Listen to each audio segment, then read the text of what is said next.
Hello, today is May 21st, 2025, and we are now on 1 Timothy chapter 5, verse 6.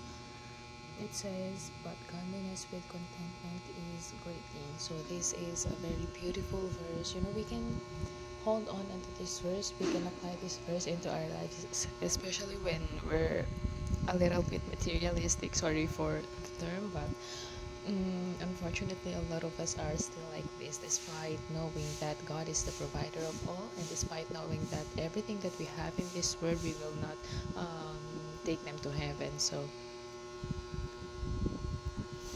let us remember that we can bring nothing with us when we die. So, let this verse be a reminder to be content. I'm not saying that we should not strive to be better. We should strive to be better. We should strive to be better, especially in the ministry. And we can improve. We can still improve. We can still be used in a lot of things for God. But let us be content whether we have a lot of things or whether we have nothing. Let us not strive for things out of greed. But let us be happy with what we have, and uh, um, uh, um, and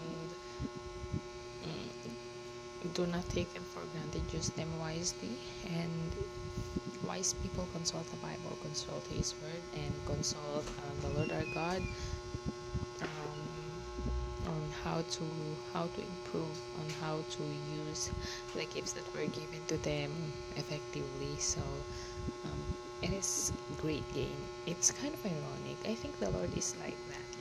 Give and it shall be given unto you. Be humble and I will lift you up.